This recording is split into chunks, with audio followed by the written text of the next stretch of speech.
Welcome back.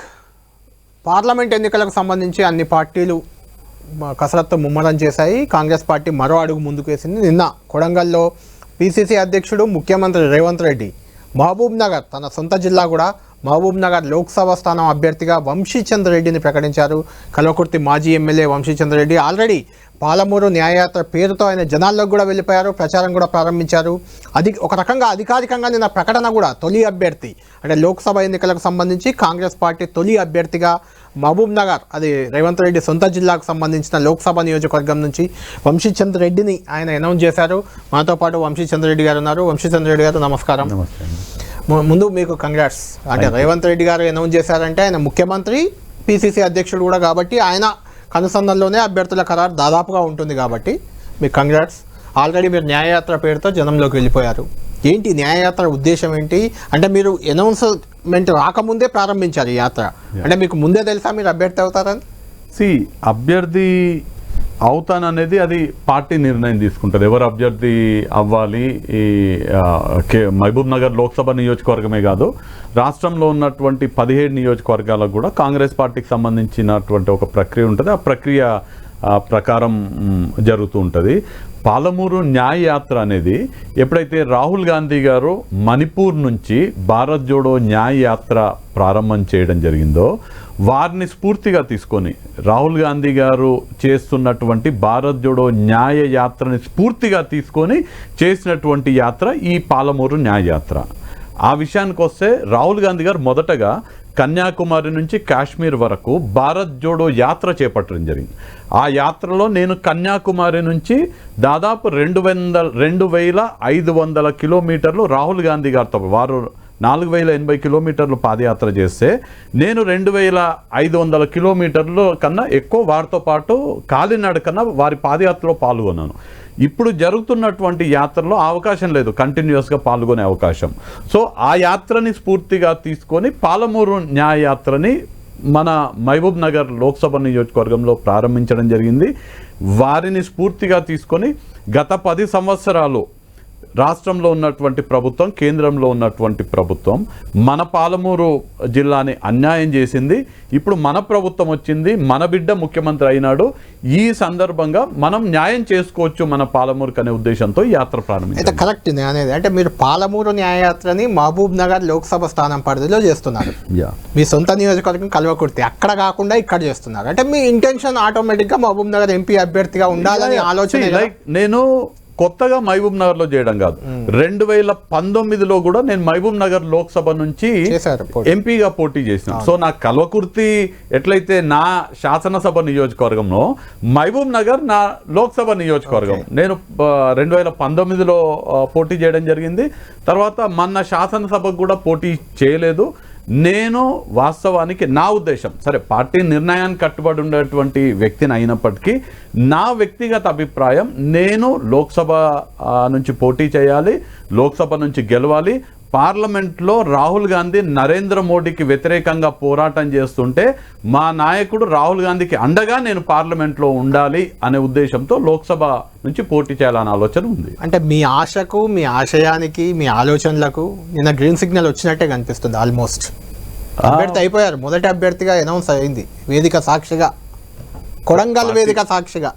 Party నిర్ణయం తీసుకుంటే అంటే, ఎందుకంటే ఇప్పుడు ముఖ్యమంత్రి గారే పిసిసి అధ్యక్షులుగా ఉన్నారు. అక్కడ మిగతా శాసనసభ్యులు కూడా 6 శాసనసభ్యులు కూడా కాంగ్రెస్ పార్టీ శాసనసభ్యులు ఉన్నారు. ఏదన్నా నిర్ణయం ఏకాభిప్రాయంతో నిర్ణయం తీసుకోవడం జరుగుతుంది. Right, okay. అయితే ఇప్పుడు మీకు ప్రత్యర్థిగా ప్రధానంగా, సరే సిట్టింగ్ ఎంపీ బీఆర్ఎస్ ఉన్నప్పటికీ మొన్నటి ఎన్నికల్లో బీఆర్ఎస్ చాలా బలహీన పడిపోయింది మహబూబ్ నగర్ లోక్సభ స్థానంలో.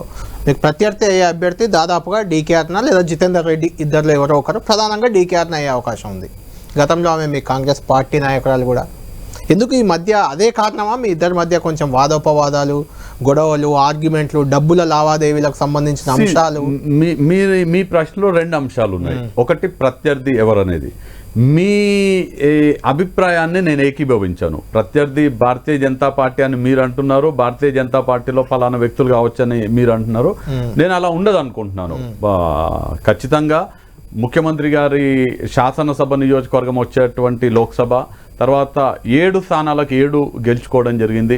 6 శాసనసభ్యులు కూడా అక్కడ ఉన్నటువంటి శాసన వీర్లపల్లి శంకర్ కానివ్వండి, అనిరుద్ రెడ్డి గారు, జిఎంఆర్ గారు, పర్ణికా రెడ్డి గారు, ఎన్ఎం శ్రీనివాస్ రెడ్డి గారు, శ్రీహరి ముదిరాజ్ గారు అందరూ కూడా ప్రజలతో ఉండి బాగా పనిచేసేటువంటి శాసనసభ్యులు. ముఖ్యమంత్రి గారు స్వయంగా ఉన్నారు.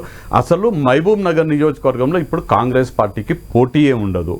పోటీ ఉంటే 2వ స్థానానికి టీఆర్ఎస్ బీజేపీ వాళ్ళిద్దరి మధ్యలో 2వ స్థానానికి పోటీ ఉంటుంది తప్ప కాంగ్రెస్ పార్టీకి పోటీ ఉండదనేది నా అభిప్రాయము. మేము పాలమూరు న్యాయయాత్రలో తిరుగుతున్నప్పుడు ప్రజల నుంచి వస్తున్నటువంటి స్పందన కూడా నా అభిప్రాయానికి తగ్గట్టుగానే అక్కడ కాంగ్రెస్ పార్టీ ఖచ్చితంగా గెలిచేటువంటి మంచి మెజారిటీ గెలిచేటువంటి పరిస్థితి ఉంది. తర్వాత భారతీయ జనతా పార్టీలో ఎవరు అభ్యర్థి అనే విషయానికి అది వారి పార్టీ అంతర్గత నిర్ణయం. అక్కడ ఎప్పటి నుంచో పనిచేస్తున్నటువంటి శాంతకుమార్ గారు కూడా చాలా సీరియస్ కంటెండర్గా ఉన్నారు. మీరు అన్నట్టుగా జితేందర్ రెడ్డి గారు గతంలో ఎంపీగా చేసినారు, బాగా అనుభవం ఉన్నటువంటి వ్యక్తి, మంచి పేరు ఉన్నటువంటి వ్యక్తి కూడా. సరే, డీకే అరుణ గారు కూడా గతంలో మా పార్టీలో ఉందన్నారు. మా పార్టీ కన్నా ముందు టీడీపీ పార్టీలో ఉంది, తర్వాత సమాజ్వాదీ పార్టీకి పోయినారు, మా పార్టీలో ఉన్నారు, బీజేపీకి పోయినారు. సరే, ఎన్నికలు అప్పటికి ఆవిడ బీజేపీలో ఉంటారా మళ్ళీ ఏదైనా పార్టీకి పోతారా అనేది అది కాలమే నిర్ణయించాలి. పార్టీకే వచ్చి అభ్యర్థి అయ్యే అవకాశం కూడా ఉంది, ఏమైనా కావచ్చు. ఒకసారి పార్టీ ఇన్నిసార్లు పార్టీలు మారేటువంటి సంప్రదాయం ఉన్నటువంటి వ్యక్తి అంటే ఒక పార్టీ ఒక ఐడియాలజీకి కమిట్మెంట్ లేనటువంటి వాళ్ళు ఎప్పుడైనా ఇప్పుడు నన్ను అడగండి, ఎవరినైనా అడగండి, వంశీచంద్ర రెడ్డి కాంగ్రెస్ పార్టీ వదిలి ఎక్కడికన్నా పోతారని ఏం సమాధానం చెప్తారో చూడండి. అంటే ఎందుకు మీరు అంత సీరియస్ అలిగేషన్ చేశారు ఆమె మీద? అంటే గత ఎన్నికల్లో ఆమె పోటీ చేయకపోవడం వల్లే ఒక రకంగా మీకు టికెట్ వచ్చింది అని మీరే ఒప్పుకున్నారు. ఎందుకంటే ఆమె డబ్బులు అడిగారు పోటీ చేయడానికి, అందుకే 15 కోట్లు ఏదో చెప్పారు, అడిగారు, అవి ఇవ్వలేదు కాబట్టి ఆమె బీజేపీ నుంచి పోటీ చేశారు. దానివల్లే మీకు అప్పుడు వచ్చింది డబ్బులు ఇవ్వలేదు కాబట్టి పోటీ చేయలేదు, అంతని ఆవిడ పోటీ చేయలేదు కాబట్టి నాకు టికెట్ వచ్చింది అనేది 2 డిఫరెంట్ ఏది నిజం అందులో? ఫస్ట్ అయితే ఖచ్చితంగా నిజమే. నేను చాలా స్పష్టంగా చెప్పడం జరిగింది. 2019 లోక్సభ ఎన్నికలప్పుడు 15 కోట్ల రూపాయలు ఎంపీగా పోటీ చేయాలని ప్రస్తావన వచ్చినప్పుడు 15 కోట్ల రూపాయలు ఇస్తే పోటీ చేస్తానని వారే స్వయంగా చాలా స్పష్టంగా చెప్పడం జరిగింది. అది నేను ప్రస్తావించాను. మీరు అంశం కూడా దానికి ఆమె రియాక్ట్ అయ్యారు. ఎవరి దగ్గర అన్నారు, మీరు ఏదో పెద్ద మనిషి అని చెప్పారు. ఎవరా పెద్ద మనిషిని అడుగుతున్నారు? నాకు తెలిసి ఆ పెద్ద మనిషి కూడా మీ కాంగ్రెస్ పార్టీలోనే ఉండుంటారు ఇప్పుడు కూడా. దానికి సంబంధించి రామ లైన్కి వెళ్దామని సవాల్ చేశారు, వెళ్ళారు కూడా అక్కడికి. వారు వస్తా అని చెప్పినారు. లాస్ట్ మినిట్ లో నేను వెళ్ళిన తర్వాత వారు రాలేదు కదా. వారు చెప్పేది నిజమై ఉంటే నిజంగా రామ మందిరానికి వచ్చేది. రామ మందిరానికి మీ పోరాటం అంతా బీజేపీ పైనే కదా, అంటే నేషనల్ వైడ్ నేను చెప్పేది కదా. బీజేపీ నాయకురాలు, ఆమె బీజేపీ జాతీయ ఉపాధ్యక్షురాలు కూడా నిజంగానే ఆమె 15 కోట్లు అడిగుంటే ఎవరో పెద్ద మనిషి అంటున్నారు, ఆ వ్యక్తి వచ్చి చెప్తే ఆమె ఇమేజ్ డ్యామేజ్ అవుతుంది, జాతీయ స్థాయిలో బీజేపీ డ్యామేజ్ అవుతుంది. అది మీకే మంచి అవకాశం కదా. ఎవరైనా అడిగితే ఖచ్చితంగా చెప్తారు. ఎవరో తెలియదు కదా అడగడానికి. ప్రదేశ్ ఎలక్షన్ కమిటీ మీటింగ్ లో జరిగింది. ప్రదేశ్ ఎలక్షన్ కమిటీ మీటింగ్ లో ఆ రోజు ఉన్న వాళ్ళు ఎవరికైనా మీరు ఇప్పుడే కాల్ చేయండి, ఇలా వంశీచంద్ర రెడ్డి ఇలా ఆరోపణలు చేస్తున్నారు, మీరు ఉన్నారు ఆ మీటింగ్ లో. ఆ మీటింగ్ లో ఇది జరిగింది అని అడగండి, ఏం చెప్తారో చూడండి. ఆవిడకి అంత స్థాయి లేదు కదా. ఆవిడ అడిగినంత మాత్రాన ఎవరో దాన్ని కల్పించుకొని ఎందుకు చెప్పాలి? నిజం నేను చెప్పినా 10 మంది చెప్పినా 100 మంది చెప్పినా నిజమే. దాంట్లో మేము రాముని నమ్ముతామని అనేవాళ్ళు నేను రామ మందిరానికి వచ్చి ఆ నిజం చెప్తుంటే అక్కడికి వచ్చి కాదని చెప్తే అయిపోద్ది కదా. అంటే ఇప్పుడు మీ ఉద్దేశం ఏంటి? ఇప్పుడు కూడా 15 కోట్లు ఇస్తే బీజేపీ నుంచి చేస్తారు, లేకుంటే చేయకపోవచ్చు అంటారా? అది ఎందుకు, ఆ టాపిక్ ఎందుకు తెచ్చారు మీరు? అది రైట్ క్వశ్చన్. ఆ టాపిక్ ఎందుకంటే ఇప్పుడున్నటువంటి పరిస్థితుల్లో మీరు ఆ కాంటాక్ట్ కూడా అర్థం చేసుకోవాలి. ఇప్పుడున్నటువంటి పరిస్థితుల్లో వారు ఎప్పుడు లేని విధంగా రామ మందిరాన్ని, రామాలయాన్ని, రాముడిని గురించి వారు మాట్లాడుతున్నారు. అంతకుముందు ఎప్పుడు కూడా ఆ విధంగా మాట్లాడలేదు. నేను నిన్న గుడికి పోయినా, మొన్న గుడికి పోయినా, ఇవాళ పొద్దున్న గుడికి పోయినా, రేపు గుడికి పోతా, రోజు గుడికి పోతా. సో ఈ ప్రస్తావన ఎందుకు? మీరు నిజమైన రాముడి భక్తులైతే రాముడు నిజానికి నిదర్శనం, ధర్మానికి నిర్వచనం రాముడు. ఓకే, సో మీరు రాముడిని కొలుస్తున్నారు కదా, రాముడిని పూజిస్తున్నారు కదా, రామ మందిరం గురించి మాట్లాడుతున్నారు కదా, ఇది నిజం. ఈ నిజాన్ని నేను రామ మందిరానికి వచ్చి చెప్తా. మీరు నిజమైన రామ భక్తులైతే నిజాన్ని ఒప్పుకోవాలి. నేను నిజమైన రామ భక్తుడినా? రోజు రాముడిని రాజకీయాల కోసం ఉపయోగించుకునే మీరు రామ భక్తుల దీని ద్వారా నిరూపితం అవ్వాలి. పాలమూరు ప్రజలకి నిజమేందో తెలవాలి, రామ భక్తులు ఎవరో తెలియాలనే ఉద్దేశంతో ఈ నిజాన్ని బయట పెట్టడం జరిగింది. అంటే నేను నిజాన్ని రామ మందిరానికి వచ్చి నేను రాముడి సాక్షిగా ఇది నిజమని చెప్పినాను. ఎవరైతే అబద్ధం చెప్తున్నారో నిజం మాట్లాడరో వాళ్ళు రాముని దగ్గరికి రావడానికి భయపడుతున్నారు. సో దీని ద్వారా నిజమైన రామ భక్తులు ఎవరో, నిజంగా రాముడి బాటలో నడిచి నిజం చెప్పే వాళ్ళు ఎవరో పాలమూరు ప్రజలకు తెలియాలి. రాముడు పేరు రాజకీయాల కోసం ఎవరు వాడుకుంటున్నారో, రాముడు నిజంగా ఆచరించేది ఎవరో తెలియాలనే ఉద్దేశంతో ఈ ప్రస్తావన తీసుకురావడం జరిగింది. అంటే మీరు రామ మందిరం, అయోధ్య, ఈ ఒక ఊపు, ఈ వేవ్ అనేది కొంచెం దేశవ్యాప్తంగా కనిపిస్తుంది. ఆ భయం మీకు ఏమైనా మొదలైందా? అందుకే రాముడిని వాళ్ళకి కాకుండా, అంటే బీజేపీకి కాకుండా మీరు ఓన్ చేసుకునే ప్రయత్నం ఇది అసలే కాదు. రాష్ట్ర ప్రజలు కానీ దేశ ప్రజలందరూ కూడా చాలా తెలివైన వాళ్ళు. ఎవరైతే భగవంతుడిని, రాముడిని రాజకీయాల కోసం ఉపయోగించుకుంటారో అది ప్రజలు తెలుసుకోగలుగుతారు. మరీ ముఖ్యంగా తెలంగాణ ప్రజలు, మహబూబ్ నగర్ ప్రజలు. కాబట్టి ఆ విధంగా అట్లాంటి ఏమీ లేదు. రాముడి అందరి వాళ్ళు, ప్రజలు రాముడిని రాజకీయాలని వేరుగా చూస్తారని నా అభిప్రాయం.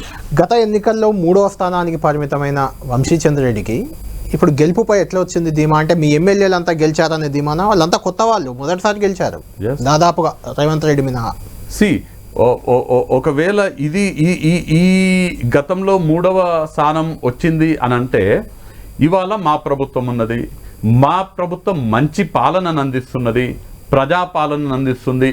మా నాయకుడు రేవంత్ రెడ్డి గారు ముఖ్యమంత్రి అంటే ఇట్లా ఉండాలి అనే విధంగా ఇవాళ పరిపాలన చేస్తున్నారు. గతంలో 3వ స్థానం వచ్చినప్పటికీ మా పనితనాన్ని చూసి ప్రజలు మమ్మల్ని ఎన్నుకుంటారు. మేము 6 గ్యారంటీలు ఇస్తామని హామీ ఇవ్వడం జరిగింది. 6 గ్యారంటీలలో 2 ఆల్రెడీ అమలు చేస్తున్నాము. ఇంకా 2 రేవంత్ రెడ్డి గారు నిన్ననే కొడంగల్లో ప్రకటించడం జరిగింది. 500 రూపాయలకి సిలిండర్. ఇవాళ భారతీయ జనతా పార్టీ 1200కి ఇచ్చేటువంటి సిలిండర్ 500కి ఇచ్చేటువంటి ప్రక్రియ. అలానే 200 యూనిట్ల లోపు కరెంటు వినియోగించుకునే వాళ్ళందరి, పేదవాళ్ళందరూ కూడా 200 రూపాయల 200 యూనిట్లు ఫ్రీగా కరెంట్ ఇవ్వడం. సో 4 హామీలు నెరవేరుతాయి. అలానే ఉద్యోగస్తులు ఉద్యోగాలు ఇస్తామని హామీలు ఇచ్చారు కాబట్టి అసెంబ్లీ ఎన్నికల్లో గెలిపించారు. హామీలు ఇచ్చినాము, మమ్మల్ని నమ్మినరు, గెలిపించినారు. ఆ హామీలను ఇప్పుడు అమలు పరుస్తున్నాం. అమలు చేయాలి. ఆల్రెడీ 2 అమలైనాయి, ఇంకా 2 అమలు అవుతాయి. ఇది ఒకటి. రాష్ట్రంలో సుపరిపాలన అందిస్తున్నాము, ప్రజలు మెచ్చే విధంగా ఇందిరమ్మ పాలన అందిస్తున్నాము. తర్వాత దేశంలో కూడా ఇవాళ రాహుల్ గాంధీ నాయకత్వం వైపు దేశం చూస్తున్నది.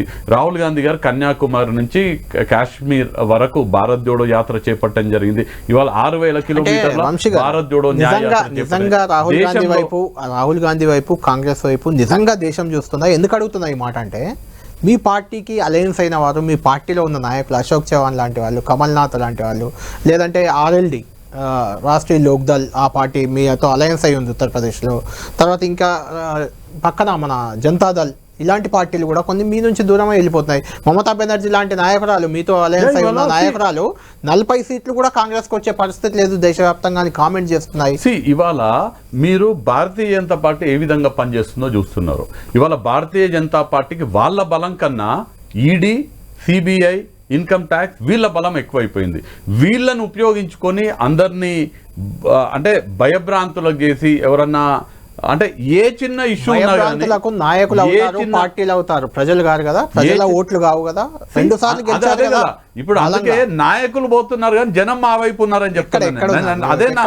అదే నా విశ్వాసం. మీరు అంటున్నారు అశోక్ చవాన్ పోయినారని, ఇంకెవరో పోయినారని చెప్తున్నారు.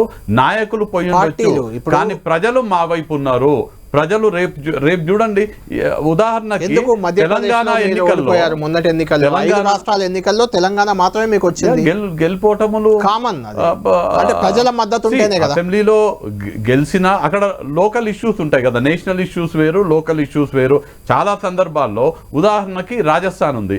గతంలో రాజస్థాన్ లో మేము అధికారంలోకి వచ్చినాము, కానీ మేము ఒక్క లోక్సభ స్థానం కూడా గెలవలేదు రాజస్థాన్ లో. ఇవాళ మేము అట్లనే చూసుకుంటే ఇవాళ మేము అధికారంలోకి రాలేదు, బీజేపీ అధికారంలోకి వచ్చింది. కొన్ని స్థానాలు మేము గెలుస్తామేమో రాజస్థాన్ లో. ఇప్పుడు కర్ణాటకలో మీరు అధికారంలో ఉన్నారు, అక్కడ లోక్సభ సీట్లు అన్ని పోతాయని సర్వేలు వస్తున్నాయి. సర్వేలు చెప్తుంటారు, సర్వేలు ఎంతవరకు నిజం అవుతాయనేది చూడాలి మనం. అది అంటే చాలా వరకు నిజమయ్యాయి. తెలంగాణ సర్వేలు కూడా నిజమయ్యాయి. అన్ని సర్వేలు నిజం కాలేదు, దాదాపుగా ఎక్కువ వరకు అన్ని సర్వేలు నిజం కాలేదు.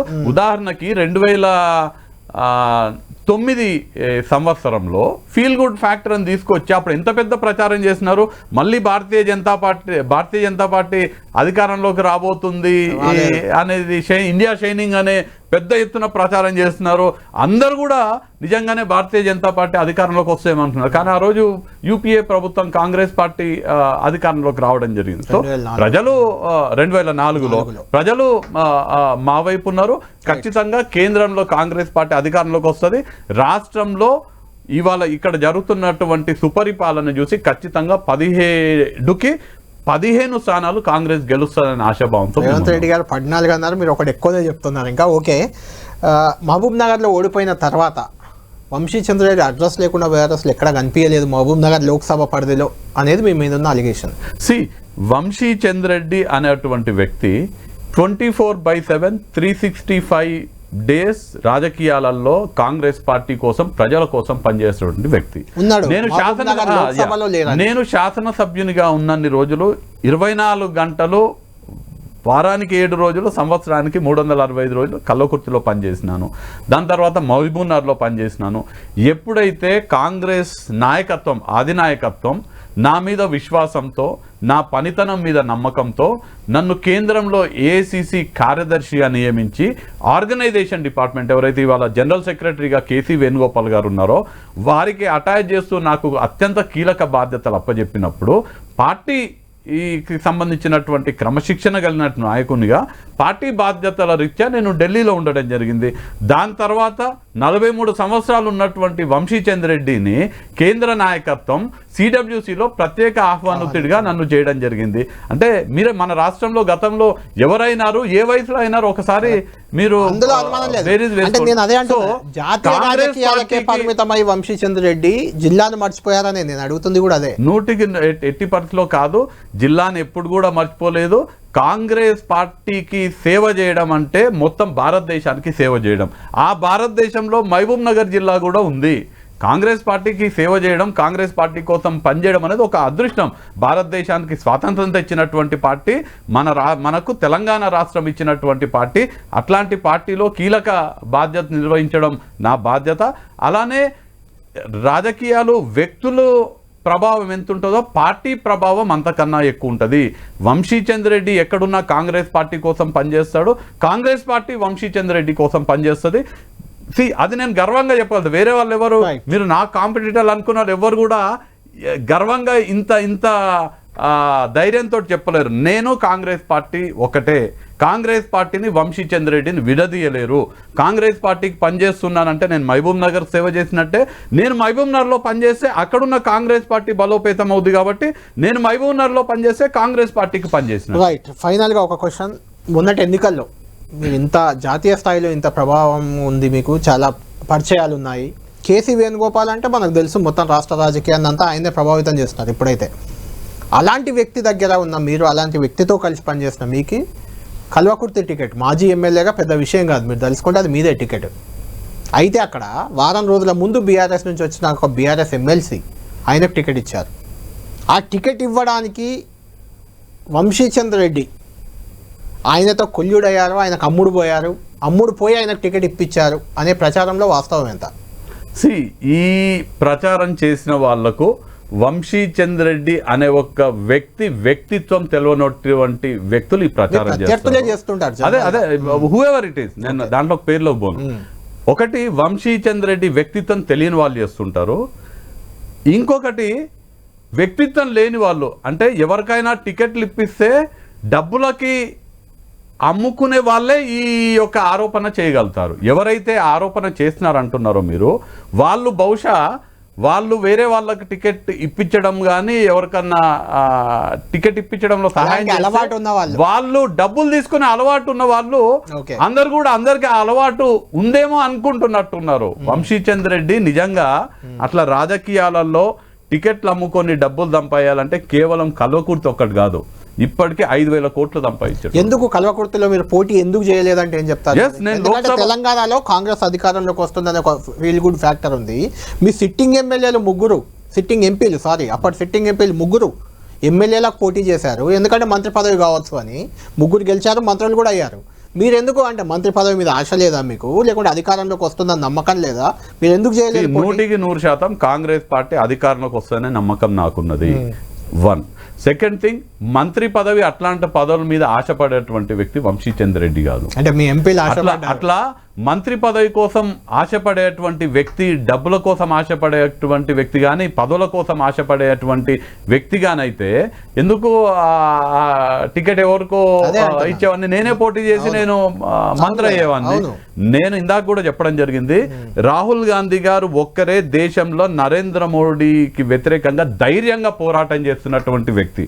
ఎన్ని కేసులు పెట్టినా, ఎన్ని అరాచకాలు సృష్టించినా, ఎన్ని ఆటంకాలు ఎదురైనా కానీ ఏ మాత్రం జడవకుండా ఇల్లు లాక్కున్నారు, ఎంపీ పదవి లాక్కున్నా కానీ నా సిద్ధాంతం నాది, భారతదేశాన్ని కాపాడాలని ధైర్యంగా నరేంద్ర మోడీని ఎదుర్కొంటున్నటువంటి వ్యక్తి రాహుల్ గాంధీ గారు. రాహుల్ గాంధీ గారు పార్లమెంట్లో లేచి నరేంద్ర మోడీకి వ్యతిరేకంగా కొట్లాడుతున్నప్పుడు వెనకాల వంశీచంద్ర రెడ్డి ఉండాలి, రాహుల్ గాంధీకి అండగా పార్లమెంట్లో ఉండాలనేటువంటి ధ్యేయంతో లోక్సభ నుంచి పోటీ చేయాలనే ఆలోచన ఉంది కాబట్టే నేను మొన్న శాసనసభ ఎన్నికలకు పోటీ చేయలేదు. రైట్, ఫైనల్ క్వశ్చన్ ఇది. మీ లోక్సభ మీ జిల్లాకు సంబంధించింది. మహబూబ్ నగర్ అనేది పచ్చగా మారింది. ఇంతకుముందు మహబూబ్ నగర్ అంటే వలస జిల్లా, అది కూలీలు వలసపోయేవారు కూలీ పనులకు. అలాంటి జిల్లాను పచ్చగా చేశాం గత 10 ఏళ్ళుగా తెలంగాణ వచ్చిన తర్వాత అని బీఆర్ఎస్ చెప్పుకుంటుంది. అంతకుముందు పాపం అంతా కాంగ్రెస్ పార్టీదే, ఎందుకంటే అధికారంలో ఉంది వాళ్ళే కాబట్టి అనేది మీపై ఉన్న విమర్శ. దానికి ఏం చెప్పుకుంటారు, జనంలోకి ఏం చెప్పి ఓట్లు అడుగుతారు? దీనిపైన ఎక్కడైనా బహిరంగ చర్చకు నేను సిద్ధం. టీఆర్ఎస్ నుంచి బీఆర్ఎస్ నుంచి ఎవరు వచ్చినా, హరీష్ రావు వస్తారా, కేటీఆర్ వస్తారా, ముఖ్యమంత్రి వస్తారా, మా జిల్లాకు సంబంధించిన నిరంజన్ రెడ్డి గారు వస్తారా, ఎవరు వస్తారా రానివ్వండి, నేను బహిరంగ చర్చకి రెడీగా ఉన్నాను. మీరు కోఆర్డినేట్ చేస్తారా, నేను ఎప్పుడంటే అప్పుడు రానికే సిద్ధంగా ఉన్నాను. దీనికి సంబంధించి మీరు వినాలి. కాంగ్రెస్ పార్టీ ఇవాళ పచ్చదనం అంటున్నారు కదా, బూటకపు మాటలు మొత్తం కూడా అబద్ధపు మాటలు. ఇవాళ ఏ ఎకరానికైనా ఏ మడికైనా పాలమూరు జిల్లాల నీళ్లు బారుతున్నాయంటే గతంలో రాజశేఖర రెడ్డి గారు ముఖ్యమంత్రిగా ఉన్నప్పుడు ప్రారంభించినటువంటి జలయజ్ఞంలో భాగంగా కల్వకుర్తి, నెట్టెంపాడు, జూరాల, భీమా, కోయిల్ సాగర్ ఈ ప్రాజెక్టుల నుంచి వచ్చే నీళ్ళే పారుతున్నాయి. ఈ ప్రభుత్వం వచ్చింది అంటే టీఆర్ఎస్ ప్రభుత్వం వచ్చిన తర్వాత 1 ఎకరా కంటే 1 ఎకరానికి నీరు పారలేదు. వాళ్ళు మేము ఏదైతే అడ్మినిస్ట్రేటివ్ శాంక్షన్ ఇచ్చి ప్రారంభించినటువంటి Palamuru Rangareddy lift irrigation project ఉందో దాన్ని రీడిజైన్ చేసి కాంట్రాక్టర్లు ఇచ్చే కమిషన్ల కోసం కక్కుర్తి పడ్డారు తప్ప మన నల్గొండలో చెప్పిన ముఖ్యమంత్రి గారు పాలమూరు రంగారెడ్డి ఎత్తిపోతల పథకంలో 80% పనులు పూర్తయిన మాట చెప్పారు. ఆ ప్రాజెక్ట్ ద్వారా 12,42,000 ఎకరాలకు నీళ్లు రావాలి. 1 ఎకరానికి నీళ్లు ఇచ్చినట్టు చూపించినా నేను ముక్కు నేలకు రాస్తా. కొడంగల్ నియోజకవర్గంలో 1,17,000 ఎకరాలకు నీళ్లు ఇవ్వాలి, 1 ఎకరానికి ఇవ్వలేదు. నారాయణపేటలో 67,000 ఎకరాలకు నీళ్లు ఇవ్వాలి, 1 ఎకరానికి నీళ్లు ఇవ్వలేదు. మక్తల్లో 63,000 ఎకరాలకు నీళ్లు ఇవ్వాలి, 1 ఎకరానికి నీళ్లు ఇవ్వలేదు. దేవరకద్రాలో 42,000 ఎకరాలకు నీళ్ళు ఇవ్వాలి, 1 ఎకరానికి నీళ్ళు ఇవ్వలేదు. జడ్చర్లలో 1,16,000 ఎకరాలకు ఇవ్వాలి, 1 ఎకరానికి ఇవ్వలేదు. మహబూబ్ నగర్లో 15,286 ఎకరాలకి ఇవ్వాలి, 1 ఎకరానికి ఇవ్వలేదు. లక్ష్మీదేవిపల్లి రిజర్వాయర్ కట్టాల్సినటువంటి షాద్నగర్లో 79,996 ఎకరాలకు నీళ్ళు ఇవ్వాలి, 1 ఎకరానికి. అంటే పాలమూరు రంగారెడ్డి ఎత్తిపోతల ప్రాజెక్టులో 1 ఎకరానికి నీళ్ళు ఇవ్వలేదు, 1 మడిని తడపలేదు. కానీ 28,028 కోట్ల రూపాయలు ఖర్చు పెట్టిండ్రు. 28,028 రూపాయలు ఖర్చు పెట్టి 1 ఎకరానికి నీళ్ళు ఇవ్వడం ఏమనాలి? ఇది ఒకటి. రెండవది, 10 సంవత్సరాలు 1 ఎకరానికి నీళ్ళు ఇవ్వలేదు కదా. మేము అధికారంలోకి వచ్చి 2 నెలలు కాలేదు, మేము 1,00,000 ఎకరాలకు నీళ్ళు ఇచ్చేటువంటి నారాయణపేట కొడంగల్ ఎత్తిపోతల పథకాన్ని ప్రారంభించినము. ఈ పథకం ద్వారా 1,00,000 ఎకరాలు ఉంటే ఇప్పుడు దాన్ని ఇంకా ఎన్హాన్స్ చేసి నిన్ననే ముఖ్యమంత్రి గారు అధికారులతో రివ్యూ చేసిండ్రు. 1,30,000 ఎకరాలకు చేయబోతున్నారు. 10 ఏళ్లలో 1 ఎకరానికి నీళ్ళు ఇవ్వలేదు. మీ వచ్చేటువంటి నీళ్ళన్నీ కూడా కల్లకుర్తి, నెట్టెంపాడు, భీమా, జూరాల, కోయిల్ సాగర్ నుంచి వస్తున్నాయి. మేము 2 నెలల్లో 1,30,000 ఎకరాలకు ఇస్తున్నాము. వీళ్ళు ఏమైనా అబద్ధాలు చెప్పి అబద్ధపు మాటలు చెప్పారు. ఇంకొక యాంగిల్ చెప్తాం మీకు. మేము అధికారంలో ఉన్నప్పుడు 2014 వరకు యావరేజ్గా కృష్ణా నది నుంచి మనము వాడుకున్నటువంటి కేఆర్ఎంబి డేటా ప్రకారం ఇదంతా మనం వాడుకున్నటువంటి యావరేజ్గా 262 టీఎంసీలు. 2014 వరకు యావరేజ్గా ప్రతి సంవత్సరం 262 టీఎంసీల నీళ్లు వాడుకున్నారు. వీళ్ళు అధికారంలోకి వచ్చినాక 212 టీఎంసీల నీళ్లు వాడుకున్నారు. అంటే మేము అధికారంలో ఉన్నప్పుడు కన్నా వీళ్ళు వచ్చిన తర్వాత ప్రతి సంవత్సరం 50 టీఎంసీల నీళ్లు తక్కువ కృష్ణా నది నుంచి డ్రా చేసినారు. అంటే నీళ్ళే డ్రా చేయలేదంటే ఇక మడిలెట్లో ఎక్కడ పారించినట్టు? పోతిరెడ్డిపాడు మొదలు పెట్టింది మీ హయాంలో అని కేసీఆర్ చెప్తున్నారు. పోతిరెడ్డిపాడు మొదలు పెట్టినప్పుడు మీరు మీరు మీరు వెళ్ళండి, పోతిరెడ్డిపాడు అక్కడ ఫౌండేషన్ వాళ్ళ అధికారంలో ఉన్నారు. ఆ రోజు వాళ్ళ అధికారంలో ఉన్నారు. నాయన్ నరసింహారెడ్డి గారి పేరు శిలాపలకం మీద ఉంటది.